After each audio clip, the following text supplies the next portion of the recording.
سمجھ چاہی نہیں، عمر فاروق کے پاس جاتے ہیں، وہ چاقو چوبند آدمی فیصلہ اچھا کریں گے، گئے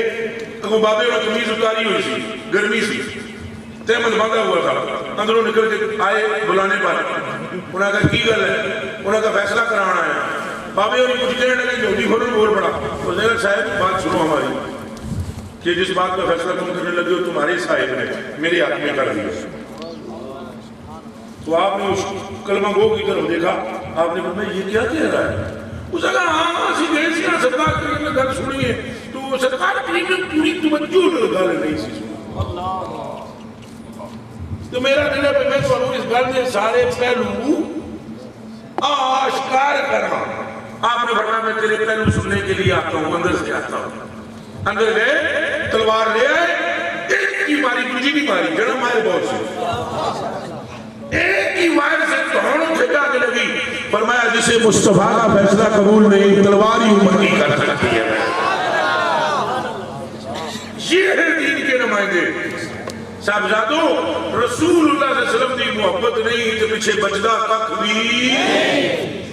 اور یہ آپ کو بتلاتے پھرتے ہیں نہیں جی کب اچھا دیکھیں ان کی تیزی دیکھیں، ایک طرف تو یہ کہتے ہیں کہ ہم بھی ان سے محبت کرتے ہیں، توجہ ادھر میری طرف دیکھو، ایک سینے دے ہاتھ مار کے قسم، ہم بھی حضور سے محبت کرتے ہیں، قرآن کے مطابق کرتے ہیں، بریلی کے مطابق نہیں۔ توجہ ہم کس کے مطابق کرتے ہیں؟ ہم بریلی کے امام کے مطابق نہیں کرتے۔ اور بھائی ہم نے کب کہا ہے کہ بریلی کے امام کے مطابق کرو؟ کب کہا ہے ہم نے؟ ہم تو کہتے ہیں بریلی کے امام نے بھی صدیق اکبر کو دیکھ کر محبت کیا ہے، تو تم بریلی کے امام کو چھوڑو، صدیق اکبر کو ہی مان لو، تم مولا علی کو ہی مان لو،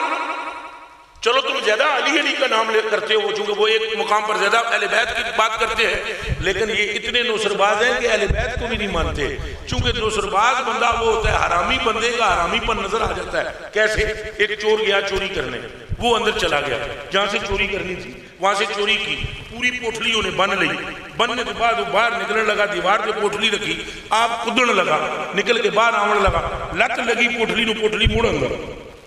چور باہر، پوٹلی کے گرنے دی وجہ تو نہ گھر والے سارے جاگ گئے، شور دی وجہ تو وہ جا کے انہوں نے ویکھیا کہ ساڈا تے سامان بدھا ہویا کوئی لے کے جاندا سی، وہ جلدی جلدی گیٹ کھولیا، باہر دیکھا تو چور بھی بندیاں نال شور کر رہا ہے، چور چور چور چور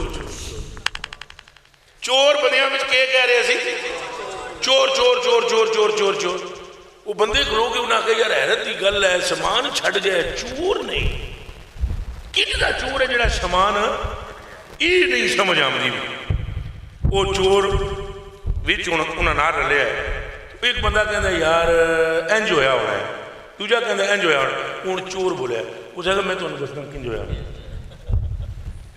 میں تانوں دسدا وا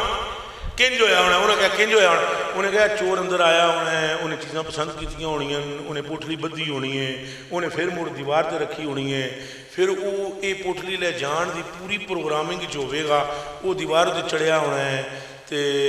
وہ دی نیت یہی ہونی ہے کہ وہ سامان لے کے نس جائے، لیکن جدوں وہ دیوار تے چڑھیا ہونا ہے نا تو پھر انہیں جدوں چھلانگ مارنے دی کوشش کیتی ہونی ہے تو پھر میری لت لگی تو پوٹلی اندر چڑھی،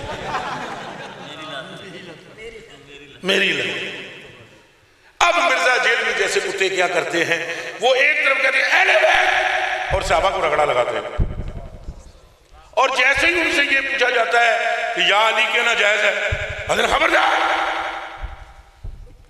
کوئی سمجھ آئی جی؟ نال ہی وہ کہتے ہیں کہ رسول اللہ صلی اللہ علیہ وسلم اور تمام انبیاء پیشاب نہیں روک سکتے اپنا، اور ادھر سے کہتے ہیں اہل بیت کے نام کی بڑی برکت ہے، وہ کنجرو ایک چشمے ہیں، سمندر تو مصطفیٰ ہے، اگر سمندر میں طاقت نہیں چشمے میں کہاں سے آ جائے گی؟ اچھا بولو، یہ ان کی نوسر بازیاں ہیں، یہ ان کی نوسر بازیاں جن سے ہم آپ کو متنبع کر رہے ہیں، اور یہ اس موضوع پر پتروں بندے گلیں ہی کٹ کر دیں، میں تو انہوں کوئی بھی تقریر کر کے تھے جا سکتا تھا، میرے کو بڑے بڑے میرے مخلصین بننے کا جو لوگ کئی دعویٰ کرتے ہیں وہ مجھے اکیلے میں مشورہ دیتے ہیں اس ٹاپک پہ گل نہ کیا کرو، یہ اختلافی مسائل ہے، انہیں چھوڑ دو، تو مجھے اس روز پیر میر علی شاہ یاد آتا ہے جدوں بندے اے میں نو کہنے کہ جدوں مرزا قادیانی نے حضور کی نبوت پر ڈاکہ ڈالا، ختم نبوت پر، تو اس وقت حضرت پیر میر علی شاہ صاحب نے فرمایا مرزیا جڑا بند مینارے پاکستان آ، تو کچھ فقیر کٹھے ہو کے گئے پیر میر علی شاہ صاحب، انہوں نے کہا یار تو کہڑے خطش پہ گیا میر علی، یہ مولویاں دے کام نے، یہ تہاڈا کام نہیں، تسی درویش بندے ہو، چھٹو پرے جو ہوندا ہے ہون دیو، یہ مولویاں دی کھٹا پٹی ہے۔ آپ نے فرمایا گل سنو تساں مینوں کی کہا ہے؟ انہوں نے کہا تسی فقیر آدمی ہو، فرمایا ماں فقیر ہاں بے غیرت نہیں، میں فقیر تو ضرور ہوں پر بے غیرت نہیں، وہ خدا دے بندے ہو۔ یہ اب کوئی بندہ اس امت کے نوجوانوں کو یہ کہہ کر گمراہ کرتا پھرے کہ نبی پیشاب نہیں روک سکتے اور یہ کسی چیز کے مالک و مختار نہیں، تو ہم لوگوں سے ہاتھ چموا کر نذرانے لیتے رہیں تو پھر ہم سے بڑا بھی اللہ کوئی نہیں۔ اگر ہم رسول اللہ کے ہیں تو امت کو بتانا چاہیے کہ یہ سب جھوٹے ہیں، سچے ہیں صدیق و عمر و عثمان و علی۔ اچھا بولو۔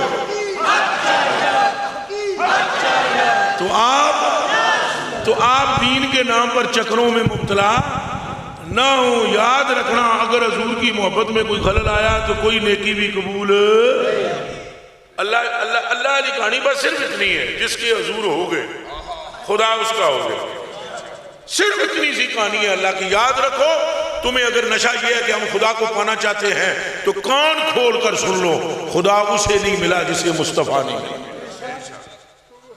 اور خدا کبھی بھی اس سے جدا نہیں رہتا جس نے اپنے آپ کو مصطفیٰ کے قریب کیا ہے۔ تو یہ نصر بازیاں ان کی دیکھیں، اب ایک طرف سے یہ اہل بیت کا نام لیتے ہیں اور صحابہ کو بھونکتے ہیں، اور دوسری طرف کیا کہتے ہیں سرکار کچھ دے ہی نہیں سکتے۔ اب وہ اہل بیت کدھر گئی جنہوں نے یہ روایتیں بیان کی ہوئی ہیں؟ امام جعفر صادق 1، امام باقر 2، امام زین العابدین 3، امام حسین پاک 4، یہ چارے پیو پتر نے ایک لین میں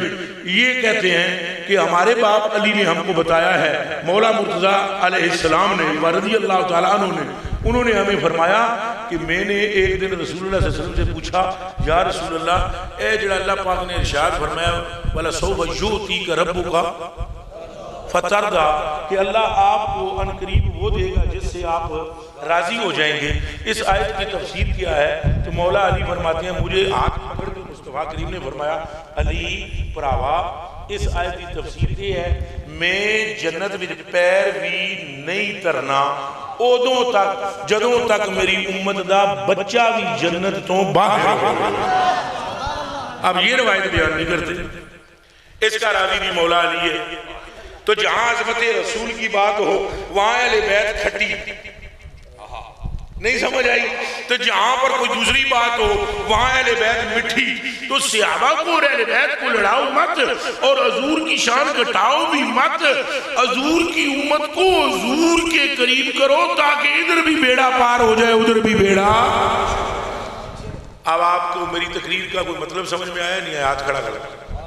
میری تقریر کا مطلب کہ سی انہاں لوگوں کو لوں بچو، انہاں لوگوں کو لوں بچو جو تمہیں رسول اللہ کی محبت کے بارے میں شک میں ڈالے۔ کیا کرے؟ یہ پتہ ہے آپ کو ایک مرتبہ ایک زمانے میں جب یہ 1000 سال یا اس کے لگ بھگ کے عرصہ پہلے کی بات ہے، یہودیوں نے اور عیسائیوں نے مل کر گٹھ جوڑ کیا اور انہوں نے کہا کہ یہ ان کو مسلمانوں کو مطلقاً جھوٹا ثابت کرنے کے لیے ان کے دین اور ان کے مذہب کو حجر اسود کو وہاں سے نکالا جائے۔ کہاں سے؟ کعبے سے نکالا جائے، اور نکالنے کے بعد کیا کیا جائے کہ ثابت کیا جائے کہ یہ وٹا اس دنیا دا ہے، انہاں دا رسول کہہ کے گیا ہے انہوں بھی یہ پتھر کہاں سے ہے۔ تو جب ہم تحقیق کر کے یہ پتھر ثابت کر دیں گے کہ یہ کہاں کا ہے، دنیا کا ہے، اساں کہاں گے بھئی انہاں ساریاں دا مذہبی مکمل جھوٹ تھے مبنی۔ ایک بندہ تیار کیا گیا 7 سال انہوں عربی سکھائی گئی۔ جے تو انہوں میری گلہ تے یقین نہیں آمدہ تے اے ہون پچھلے عرصے دا واقعہ ہے